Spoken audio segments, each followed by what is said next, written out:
नमस्कार स्टूडेंट्स, ये क्लास में पहले करवा चुका हूँ बेटा, फिर भी इसको दोबारा करवा रहा हूँ क्योंकि पिछली क्लास में आवाज़ की प्रॉब्लम थी। अब आप देखिएगा, मैं करवा रहा हूँ यहाँ एक्सरसाइज 4 की विविध प्रश्नमाला। कौन सी भाई? विविध प्रश्नमाला। अभी मैं इसके बारे में आपको बता देता हूँ। अपनी एक्सरसाइज चल रही है 2 चर वाले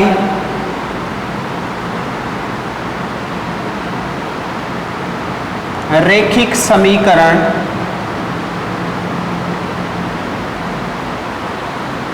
एवं असमीकाएं। आपकी चौथी एक्सरसाइज ये है। देखिएगा 4.1 तो आपका इससे आधारित है और 4.2 आपकी असमीकाएं हैं। अब आपके दिमाग में है कि सर ने यहाँ विविध लगा दी, 4.2 क्यों नहीं करवाया? बेटा मैं आपको अभी असमीका नहीं करवा रहा हूँ क्योंकि आप जानते हो कि आपका सिलेबस है वो 70% होगा, तो इस टॉपिक के हटने के 99% चांसेस है, इसलिए मैं ये नहीं करवा रहा। और ये तो हटेगा नहीं, कंफर्म है, क्योंकि आई बार एग्जाम में इसी में से आता है प्रश्न 6 नंबर का। अभी ये मैं नहीं करवा रहा। अगर ऐसा हुआ कि टॉपिक नहीं हटा तो मैं ये करवा दूंगा, बट आप मान के चलना कि 99% है ये वाला टॉपिक हटेगा क्योंकि आपका सिलेबस 70% रहेगा। अभी मैं वही करवाऊंगा जो कंफर्म आपका होगा। तो देखिएगा आपका ग्राफ एक कंफर्म आता है, इसलिए मैं यहाँ 4.1 के बाद सीधी विविध प्रश्नमाला लेके आया और विविध प्रश्नमाला में भी वही क्वेश्चन करवाऊंगा जो आपके 2 चर वाले रैखिक समीकरण से रिलेटेड है, ना कि असमीकाओं से रिलेटेड है। अगर ऐसा होता है कि एग्जाम में ये टॉपिक नहीं हटता है तो कोई दिक्कत नहीं है बेटा, एक दिन की क्लास है, कभी ले लेंगे ये, ठीक है। अब आज देखिएगा विविध प्रश्नमाला, और आपकी विविध प्रश्नमाला का पहला क्वेश्चन है। इससे पहले मैं आपको थोड़ा सा रिपीट करवा देता हूँ कि 2 चर वाले रैखिक समीकरण a1x plus b1y plus c1 is equal to 0, a2x plus b2y plus c2 बराबर 0, 2 चर वाले रैखिक समीकरणों का एक युग्म है। और इस एक समीकरण को जब हम हल करेंगे तो हमें एक सरल रेखा प्राप्त होगी, और जब हम 2 समीकरणों को हल करेंगे तो हमें कितनी सरल रेखाएं प्राप्त होगी? और 2। और उनकी कंडीशन क्या रहेगी? यदि a1/a2 बराबर नहीं है b1/b2 के तो रेखाएं प्रतिच्छेद करेगी, और रेखाएं प्रतिच्छेद करेगी तो उनका अद्वितीय हल होगा। दूसरा देखिएगा कि a1/a2 बराबर है b1/b2 बराबर है c1/c2, तो रेखाएं संपाती होगी, मतलब एक दूसरे के ऊपर होगी। रेखाएं क्या होगी? संपाती होगी। तो उनके क्या होंगे बेटा? अनंत हल या अनेक हल होंगे। और तीसरी कंडीशन आपकी है कि a1/a2 बराबर है b1/b2 बराबर नहीं है c1/c2, तो रेखाएं बेटा आपस में समांतर होगी, और समांतर होगी तो कोई हल नहीं होगा। ये मैं आपको कई बार करवा चुका हूँ, फिर भी बेटा मैंने रिपीट करवाया। अब देखिएगा विविध प्रश्नमाला का आपका पहला प्रश्न ये है कि के किस मान के लिए आपको मान किसका निकालना है? के का। और रैखिक समीकरणों का युग्म दिया गया है x प्लस वाई माइनस 4 बराबर 0, और दूसरा आपका है kx प्लस 5y दूसरा आपका है 2x प्लस ky माइनस 3। अब देखो आपको k का मान फाइंड करना है, और समीकरण क्या है बेटा? x प्लस वाई माइनस 4 बराबर 0 और 2x प्लस k x नहीं है, यहाँ है 2x प्लस ky माइनस 3 बराबर 0, जहाँ इसका कोई हल नहीं होगा। अब देखो कंडीशन क्या दी गई है? कोई हल नहीं होगा। अब देखिएगा 2 चर वाले रैखिक समीकरणों का अपने को युग्म दिया गया है, और कंडीशन क्या दी गई है कि इसका कोई हल नहीं होगा। सबसे पहले देखिएगा बेटा, समीकरण की तुलना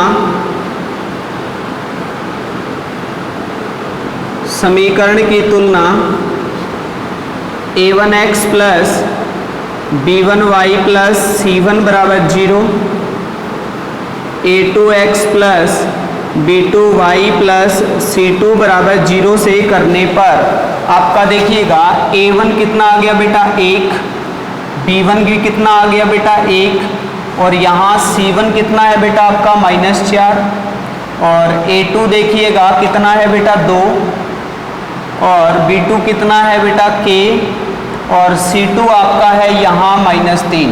अब देखिएगा ये वाला प्रश्न दिया गया है और आगे दिया गया है इन समीकरणों का युग्मों का कोई हल नहीं है, कोई हल। अब देखिए प्रश्नानुसार प्रश्न क्या बोल रहा है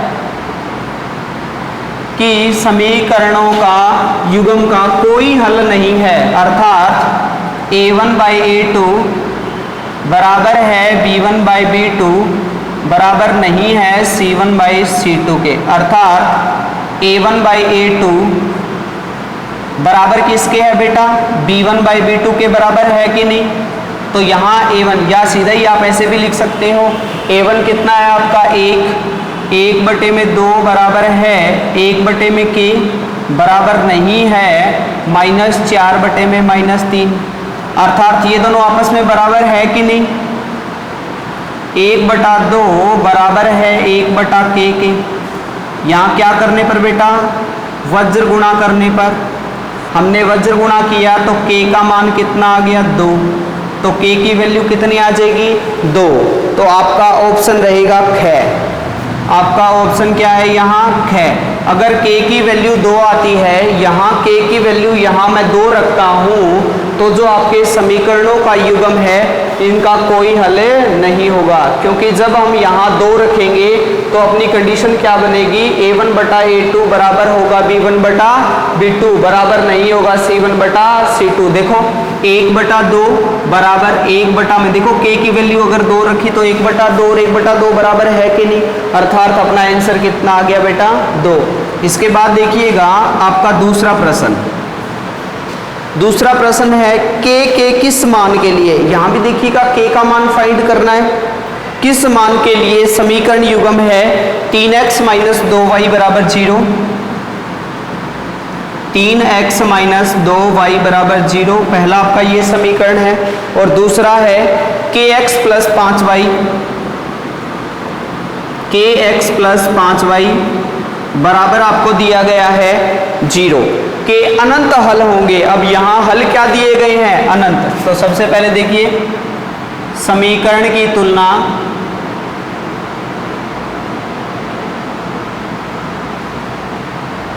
a1x + b1y + c1 बराबर 0,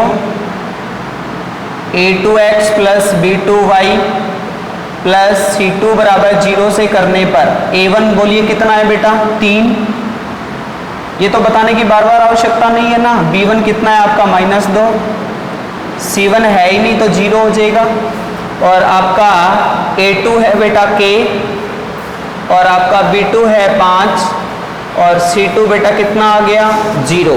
यहाँ a1 b1 c1, a1 b1 और c1 नहीं है तो कितना हो जाएगा 0, और दूसरा देखिएगा a2 b2 और c2 नहीं है तो कितना होगा 0। अब प्रश्नानुसार चलेंगे, अब प्रश्न के अनुसार चलेंगे। प्रश्नानुसार अनंत हल है, प्रश्न में क्या दिया गया है अनंत हल है, अनंत हल है मतलब अनेक हल है, अनेक हल हैं तो कंडीशन क्या बनेगी बेटा कि a1/a2 बराबर होगा b1/b2 बराबर होगा c1/c2, मतलब कि a1/a2 3/k बराबर होगा -2/5 के, ये तो मान 0 ही है।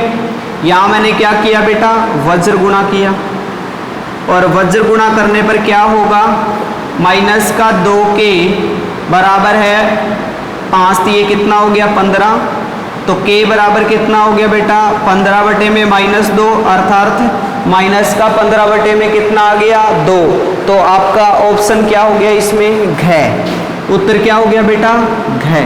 उम्मीद करता हूँ समझ में आ रहा है। देखो सीधी सी बात है, दो चर वाले रैखिक समीकरणों का युग्म दिया गया है, उसकी तीन कंडीशन है कि a1/a2 बराबर नहीं है b1/b2 के, तो रेखाएं प्रतिच्छेद करेगी, प्रतिच्छेद करेगी तो उनका अद्वितीय हल होगा। दूसरी कंडीशन में अगर a1/a2 बराबर है b1/b2 और बराबर नहीं है c1/c2 के, तो देखिएगा दोनों रेखाएं क्या होगी, यहाँ समांतर होगी, समांतर होगी तो कोई हल नहीं होगा। अगर a1/a2 बराबर है b1/b2 और बराबर है c1/c2 तो रेखाएं क्या होगी, संपाती होगी, तो उनके क्या होंगे, अनेक हल। पहले प्रश्न में क्या दिया गया है आपको, एक दो चर वाले रैखिक समीकरणों का युग्म दिया गया है, युग्म की हमने तुलना कर दी, अर्थात a1 b1 c1 a2 b2 c2 का मान निकाल दिया।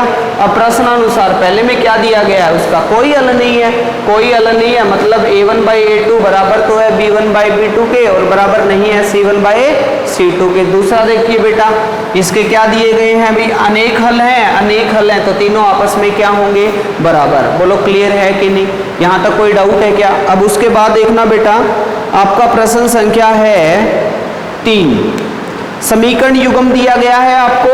तीसरा प्रश्न देखिए, आपका तीसरा प्रश्न है, समीकरण युग्म है आपका kx माइनस वाई बराबर है 2, kx माइनस वाई बराबर है 2, और आगे आपको दिया गया है दूसरा 6x माइनस 2y बराबर 3, 6x माइनस 2y बराबर कितना है, 3। समीकरण के युग्मों का अद्वितीय हल होगा। अब यहाँ देखो कंडीशन क्या है, अद्वितीय हल होगा। देखिए अद्वितीय हल होगा, अद्वितीय हल का मतलब a1/a2 कभी भी बराबर नहीं होगा b1/b2 के। तो देखिए अब यहाँ सबसे पहले 0 के इक्वल रख रहा हूँ समीकरण को, kx माइनस वाई माइनस 2 बराबर 0, 6x माइनस 2y माइनस 3 बराबर 0। सबसे पहले मैंने समीकरण को 0 के बराबर रख लिया। अब समीकरण की तुलना यहां किससे करेंगे बेटा, a1x plus b1y plus c1 बराबर 0 व a2x plus b2y plus c2 बराबर 0। तो नाउ टेल मी बेटा, a1 कितना हो गया आपका, a1 आपका k आ गया, b1 कितना हो गया, माइनस का 1 आ गया, c1 कितना है, माइनस 2, k माइनस 1 माइनस 2। इसी प्रकार b2 देखिएगा 6, c2 आपका माइनस 2, a2 आपका आ गया 6, b2 आपका आ गया माइनस 2 और c2 आपका आ गया माइनस 3। बोलो क्लियर है कि नहीं? यहाँ मैंने a1 b1 c1 और a2 b2 और c2 निकाल दिए। बेटा इनके बारे में तो बार बार बताने की आवश्यकता नहीं है, कम से कम 10-15 क्वेश्चन कर चुके हैं। अब देखिएगा, अब यहाँ कंडीशन क्या है, प्रश्नानुसार इनका क्या होगा बेटा, अद्वितीय हल, अर्थात a1/a2 बराबर नहीं है b1/b2 के। तो देखिए a1/a2 अर्थात k/6 बराबर नहीं है -1/-2 के, माइनस से माइनस कट गया बेटा, तो k/6 बराबर नहीं है 1/2 के। वज्र गुणा करूं बेटा, 2k बराबर नहीं है 6 के, k बराबर नहीं है 3 के, अर्थात 3 के बराबर नहीं, 3 के अलावा सभी मान आ जाएंगे, मान क्या नहीं आएगा, 3 नहीं आएगा। तो आपका ऑप्शन क्या रहेगा, गैर, आपका ऑप्शन रहेगा गैर। अब देखिएगा प्रश्न में कुछ नहीं है, सबसे पहले समीकरण को 0 के इक्वल रखो, फिर आप क्या करोगे बेटा, समीकरण की तुलना a1x plus b1y plus c1 बराबर 0, a2x plus b2y plus c2 बराबर 0 से करोगे। उसके बाद जो कंडीशन दी गई है, अगर तीसरे प्रश्न में दिया गया है अद्वितीय हल है, अद्वितीय हल है तो a1/a2 बराबर नहीं है b1/b2 के, रख लिया, मान निकल गया। और जैसे कि इस प्रश्न में दिया गया है कि इसका कोई हल नहीं है, तो बेटा आपका क्या हो जाएगा, a1/a2 बराबर रखो b1/b2 बराबर नहीं है c1/c2 के, मान इसमें रखो, आपका आ जाएगा। अगर कंडीशन दी गई है अनेक हल है, जैसे कि इसमें दिया गया है आपको अनेक हल है, तो मैंने a1/a2 बराबर रखा b1/b2 बराबर रखा c1/c2, तो इनका मान निकाल दिया तो आ गया। बोलो बेटा समझ में आया कि नहीं? अगर आपको ये तीनों कंडीशन पता है तो बिल्कुल इजी से प्रश्न है, एक बार इनका स्क्रीनशॉट ले लीजिए। अब देखिएगा इससे अगला प्रश्न आप देखिए,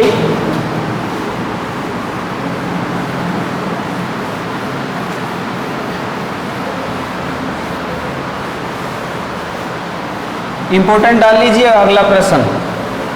यहां सिर्फ मैं दो चर वाले रैखिक समीकरण करवा रहा हूं बेटा, असमीकाओं का प्रश्न मैंने नहीं करवाया, और ना ही मैं विविध प्रश्न वाला में भी असमीकाओं से रिलेटेड प्रश्न नहीं ले रहा, क्योंकि अगर ये सिलेबस से बाहर नहीं होता है तो कोई दिक्कत नहीं है बेटा, हम करवा देंगे।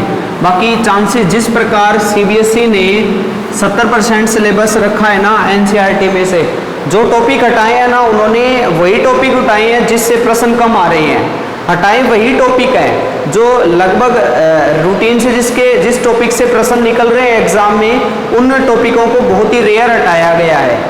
तो आपका अगर इसमें से मान के चले ना तो दो चर वाले रैखिक समीकरण का युग्म है, प्रत्येक वर्ष एक प्रश्न आता है ग्राफ से रिलेटेड, और असमीका से अभी तक नहीं आया है, तो बेटा असमीका टॉपिक को हटाने के चांसेस ज़्यादा हैं।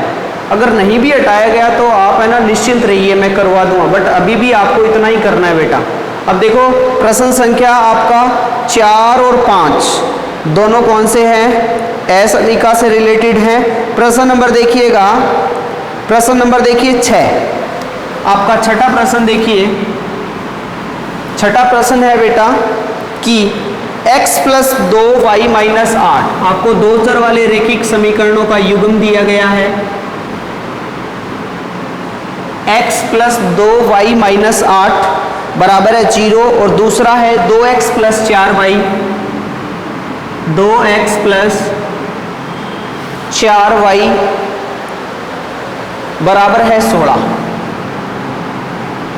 और प्रश्न ये है कि निम्न रैखिक समीकरण युग्मों के हलों की संख्या ज्ञात कीजिए। बोला बहुत आसान है भाई, हलों की संख्या ज्ञात करनी है।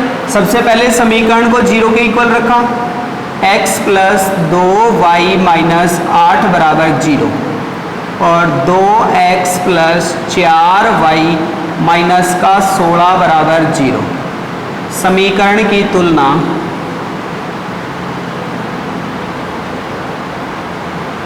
वही है प्रश्न, a1x + b1y + c1 बराबर 0,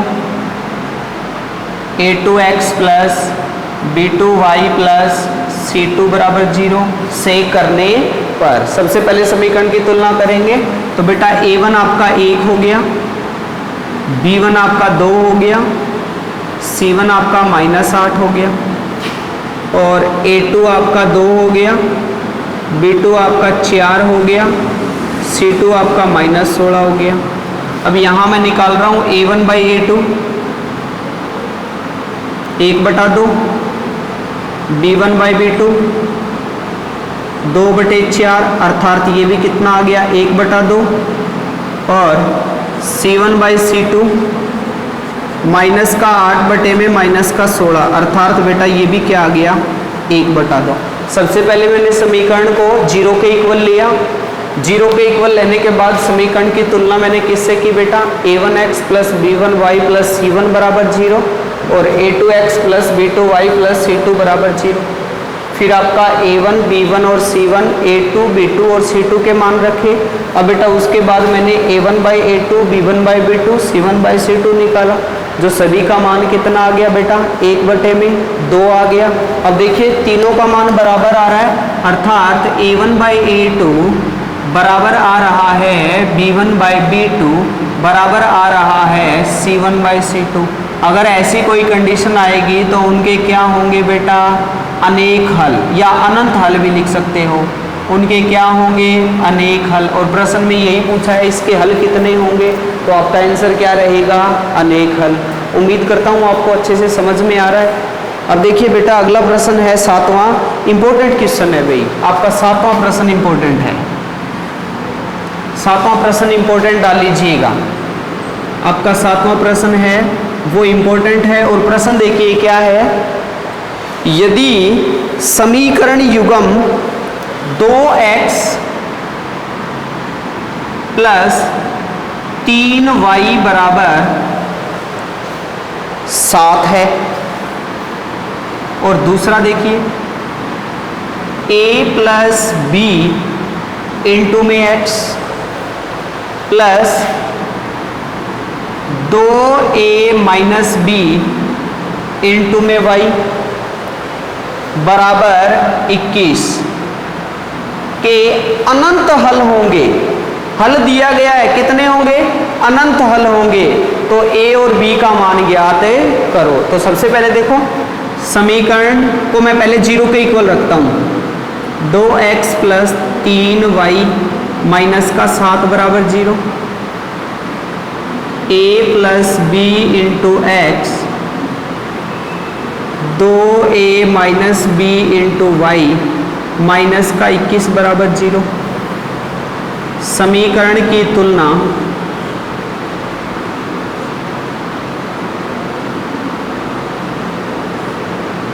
a1x plus b1y plus c1 बराबर 0, a2x plus b2y plus c2 बराबर 0 से करने पर तो बेटा आपका a1 आ गया 2 और b1 आ गया आपका 3, c1 आपका आ गया -7 और a2 आ गया आपका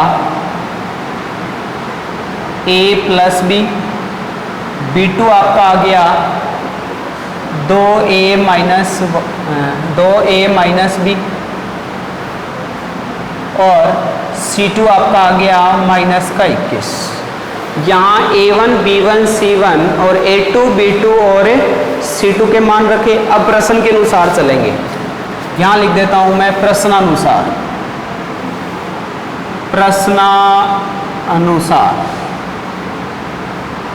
प्रश्न में क्या बोल रहा है कि इसके अनंत हल होंगे। अनंत हल का मतलब a1 बाई a2 बराबर है b1 बाई b2 बराबर है c1 बाई c2। इसका मतलब बेटा a1 बाई a2 किसके बराबर है? b1 बाई b2 के। और b1 बाई b2 किसके बराबर है?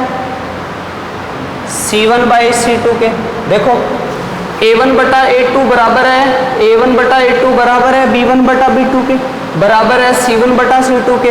मतलब a1 बटा a2 बराबर तो b1 बटा b2 के और b1 बटा b2 बराबर किसके है? c1 बटा c2 के। मैंने अलग अलग कर लिया। इसका अर्थ तो यही हो गया ना, तीनों आपस में क्या है? बराबर है। इनका मान रख के देखता हूं। देखो a1 आपका कितना है? 2, a2 कितना है? a प्लस बी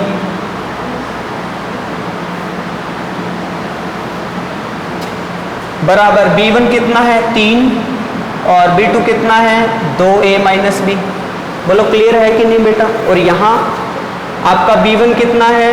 3 बटे में 2a माइनस का b बराबर है माइनस का 7 बटे में माइनस का 21। माइनस बटा माइनस तो कट गया बेटा, 7 एकम 7 और 7 तिये 21। कितना आ गया? 1 बटे में 3। बोलो समझ में आया कि नहीं? a1 a2 का मान रखा, b1 b2 का मान रखा, b1 b2 का मान रखा, c1 c2 का मान रखा। क्रॉस मल्टीप्लाई करता हूं। देखो तो इसको वज्र गुणा किया मैंने, यहां भी वज्र गुणा करने पर अब सुनिएगा, यहां 2 दूनी 4a माइनस का 2b, 3 को a से किया 3a प्लस 3b। अब बेटा a को मैं एक तरफ रखता हूं और b को एक तरफ रखता हूं। इसको इधर ले गया तो आपका आ गया 4a माइनस 3a और इधर कितना है? 3b। इसको इधर ले आया तो प्लस का 2b। अब 4a में से 3a गया, a बच गया। a बराबर कितना आ गया बेटा? 5b। समीकरण क्या प्राप्त होगी? 1। हमने a1 बटा a2 को बराबर रखा b1 बटा b2 के और इसको हल किया तो अपने को समीकरण 1 प्राप्त होगी। अब यहां देखो क्रॉस मल्टीप्लाई किया, 2a माइनस b बराबर 3 तिये 9। समीकरण कौन सी प्राप्त होगी बेटा? 2। अब देखो समीकरण 2 में समीकरण 1 का मान रखने पर, 1 का मान रखने पर तो यहाँ देखो जहाँ भी a है, a किसके बराबर है 5b के, तो 2 इंटू a की जगह मैंने क्या रख दिया बेटा 5b, और माइनस का क्या है b बराबर है 9, 5 दूनी 10, 10b माइनस b बराबर कितना है बेटा 9, और 9b बराबर कितना है 9, और b बराबर कितना हो गया 9/9 अर्थात है 1। अब b का मान समीकरण 1 में रखने पर a बराबर कितना है भाई 5 इंटू b का मान कितना आया था 1, 5 एकम 5, अर्थात आपका a का मान आ गया 5 और b का मान कितना आ गया 1। यही आपका क्या है बेटा आंसर। अब देखो मैं दोबारा से एक बार रिपीट करवाता हूँ। यहाँ अपने पास समीकरण क्या है 2x प्लस 3y बराबर 7, और दूसरा समीकरण है a plus B into X plus 2a plus B into Y बराबर है 21। सबसे पहले बेटा मैंने क्या किया, समीकरण को 0 के इक्वल रखा और फिर समीकरण की तुलना a1x plus b1y plus c1 बराबर 0, a2x plus b2y plus c2 बराबर 0 से की। तो यहाँ मैंने a1 b1 c1 a2 b2 और c2 के मान निकाले।